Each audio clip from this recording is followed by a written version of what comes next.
Hello everyone, my name is Cecilia and in this video I will teach you how to pronounce in Spanish. If you want to know more about me, you can check my introduction video. You can find the link in the description and you can also check the website of my personal project that is Understanding Languages.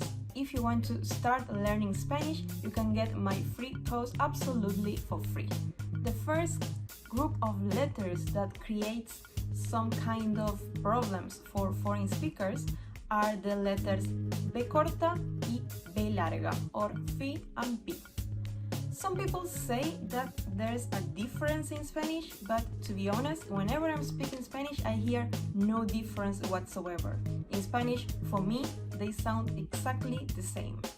So, to read some examples, we have Bella, Binario, Venezuela, Buenos Aires, Valencia.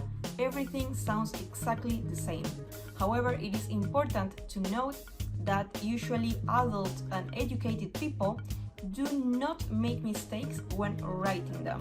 The sound is only the same when spoken, but whenever we are writing, we write with the right letter. The second group of letters that is a bit difficult or tricky to pronounce are K, S,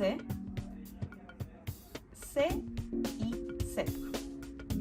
To start with the simple sounds, we can say that every time we have letter K, it is going to sound K. So we have K, Ke, Ki, Ko, and Ku. However, this letter is not very common in Spanish and it is used mostly for loan words. That is to say, words that are loaned from other languages.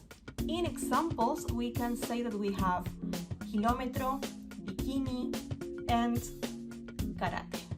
The letter S is also quite easy to read. Every time we have letter S, we're going to pronounce it S. So we have sa, se, si, so, and su. For example, we have Susana, señora. Now we have the letter C. Okay, so C is going to sound K when it is followed by A, O, or U. So we have Ka, Ko, Ku. For example, cucaracha and cocodrilo. However, when it's followed by E or I, it is going to sound Se or Si for me, or Ce or Fi for somebody that is from Spain. So if you take, for example, my name, Cecilia, in Argentina, where I'm from, we pronounce it Cecilia. However, if I'm in Spain, I am going to be Cecilia.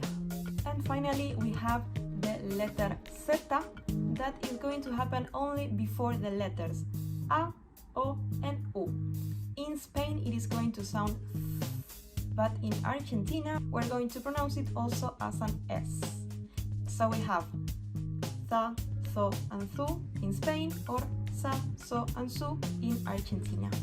For example, we have Zapato or zoológico.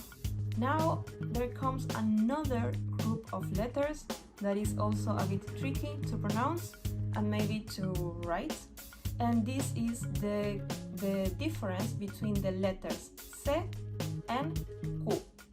We have said so far that in Spanish it's not very common to use the letter K, and if we want to make the sounds K, Ko, and Ku, we use the letter C. But what happens if we want to make the sound Ke and Ki?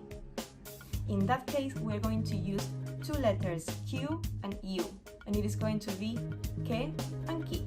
For example, in the words queso or química. Now we have another letter that I think it's important to mention, and this letter is letter H or H.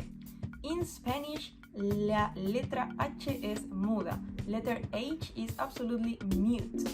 So we have, for example, Hola, hotel, and hormiga. However, you may think about words like churro, and you will wonder how is it possible that in that case it changes. So yes, when C and H are together, they're going to sound cha, che, chi, cho, and chu.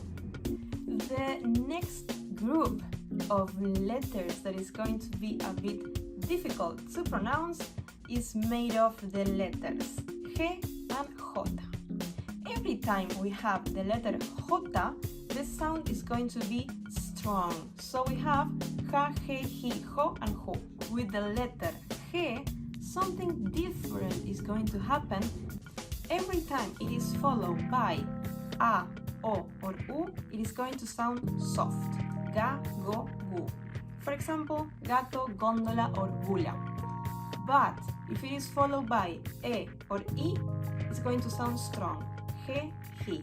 For example, ángel, imaginación. And the last letter that may be a bit difficult for foreign students to pronounce is the letter X. The letter X is going to sound like two C together or the combination C and S. For example, taxi or extranjero. So, thank you very much for watching this video. Please hit the like button and share it with your friends, family, and anyone who might find it interesting. Also remember that you can join my classes both online or in the city of Amsterdam, and you can start learning absolutely for free with my free booklets. Thank you very much and see you in the next video.